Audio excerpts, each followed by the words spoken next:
Miss Eliza Harrow had long resigned herself to the quiet dignity of poverty.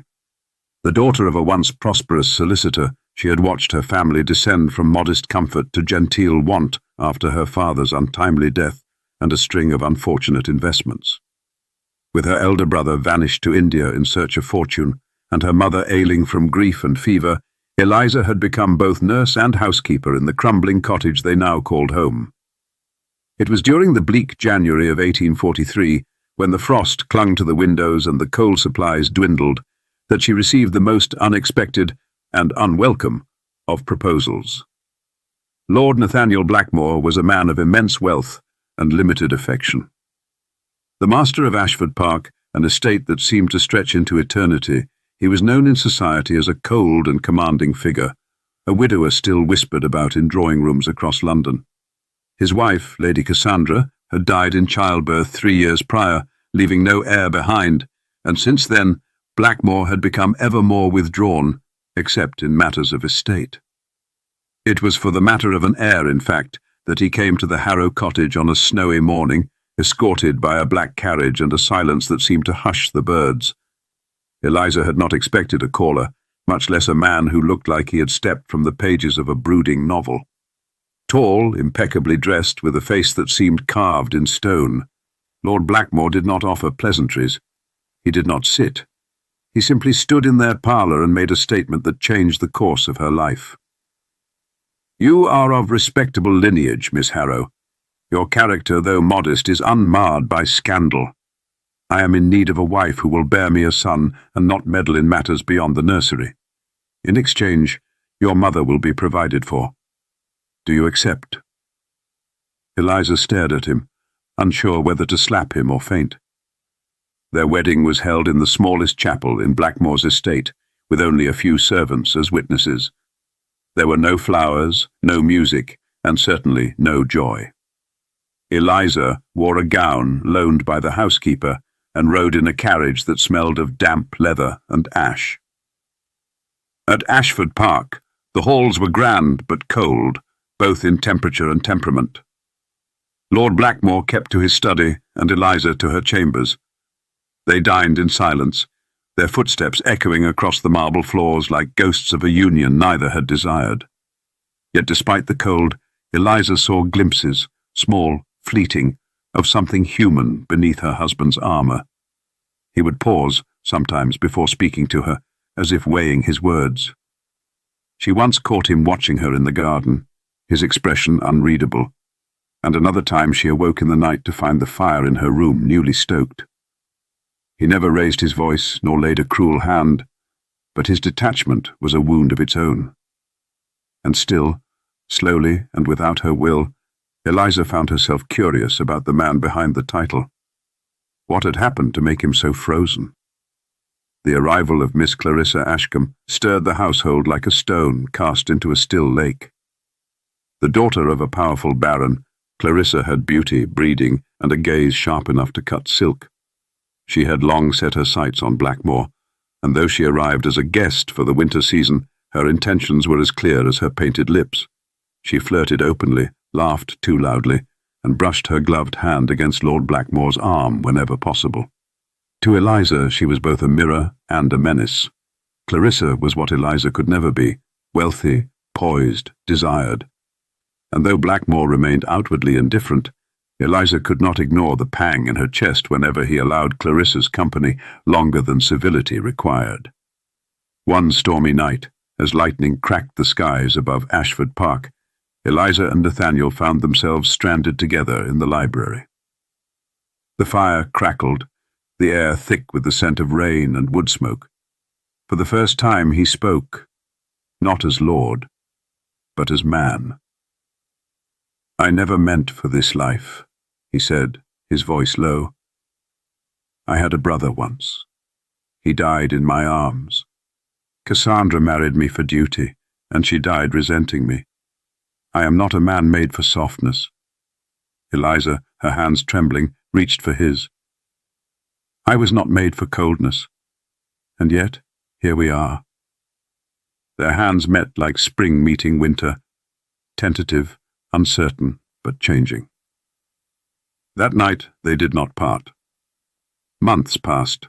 Miss Ashcombe, sensing defeat, departed in a flurry of perfume and scorn. Eliza's belly swelled with child, and Nathaniel, still stern, still formal, began to change in small but profound ways. He took breakfast with her. He asked her opinion on the estate. He once, to her astonishment, laughed at a story she told. And so, in the great halls of Ashford Park, once echoing with emptiness, a new warmth took root. Not in fires or fortune, but in the love that grew between a kind-hearted woman and the man who thought himself incapable of such feeling. As the weeks unfolded, Eliza discovered that Ashford Park was as much a house of secrets as it was a monument to power. Every hallway seemed to whisper of past tragedies, and every room bore the mark of loss. One evening, while exploring the East Wing, a place the servants curiously avoided, Eliza came upon a locked door. When she inquired, the housekeeper, Mrs. Talbot, paled. "That was Lady Cassandra's chamber," she said softly, eyes cast downward. "His lordship has forbidden it be entered since her passing." Eliza felt a strange shiver, not of jealousy but of sorrow, for how tightly grief still clung to her husband. She wondered, not for the first time, whether the dead were more present to him than the living. One night, unable to sleep, she found herself walking through the gardens in her shawl, and there she saw Nathaniel alone by the pond. She approached silently and stood beside him. "I do not haunt you, my lord," she said, her voice quiet, "but sometimes I feel I am made to live beside a ghost." He didn't answer at first. Then he said, "I married you, so I might feel something again. I did not expect to feel everything." It was the closest he had come to confession. Clarissa Ashcombe had left Ashford Park with dignity on her lips and venom in her heart. In London, among gossiping lips and candle-lit parlors, she began a campaign to ruin Eliza Harrow's reputation.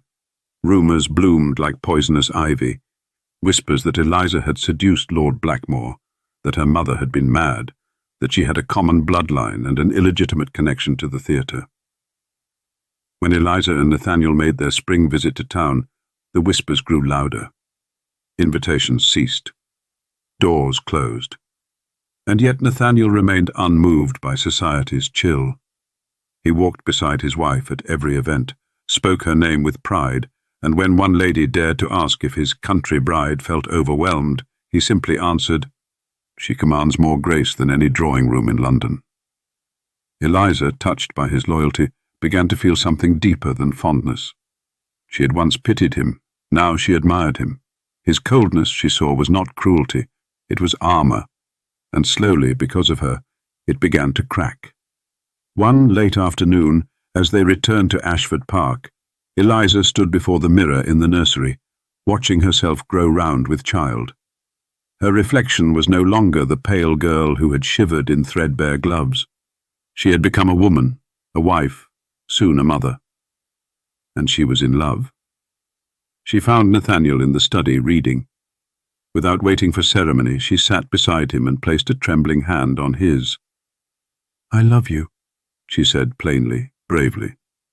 "I do not say it to earn your affection, nor to claim what is not mine. I say it because it is true." He looked at her, expression unreadable. For a long moment there was only silence. Then he rose, walked to the window, and stared out. "I do not know if I can love," he said at last. "Not because I will not, but because I do not know how." "You loved once," she whispered. He turned. "I thought I did. But what I had with Cassandra was duty wrapped in silk. What you have shown me is something else." He crossed to her, knelt beside her, and rested his forehead against her growing belly. "You have given me a home I never knew I wanted." Their joy was not to go unchallenged. Just weeks before the child's due date, word came from London that Clarissa had arranged for her father, Lord Ashcombe, to dispute the legality of the Blackmore marriage. She claimed that Eliza had tricked Nathaniel into marriage under false pretenses of fertility, and that she herself had been secretly engaged to him. Scandal erupted. A magistrate was summoned. Lord Ashcombe threatened court, Eliza wept that night, fearing she would lose everything. But Nathaniel, cold no more, stood like stone between her and the storm. "This marriage is real," he declared before the gathered men.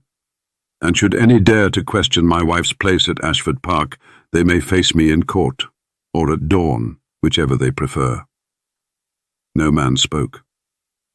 Eliza watched him, heart trembling.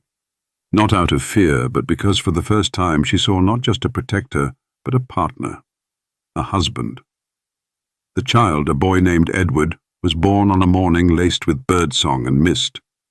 Nathaniel held him in his arms, kissed his brow, and then turned to Eliza with the softest look she had ever seen on his face. "You have given me an heir," he said, voice hoarse. "But more than that, you have given me a reason." They walked through the gardens days later, the baby asleep in Eliza's arms.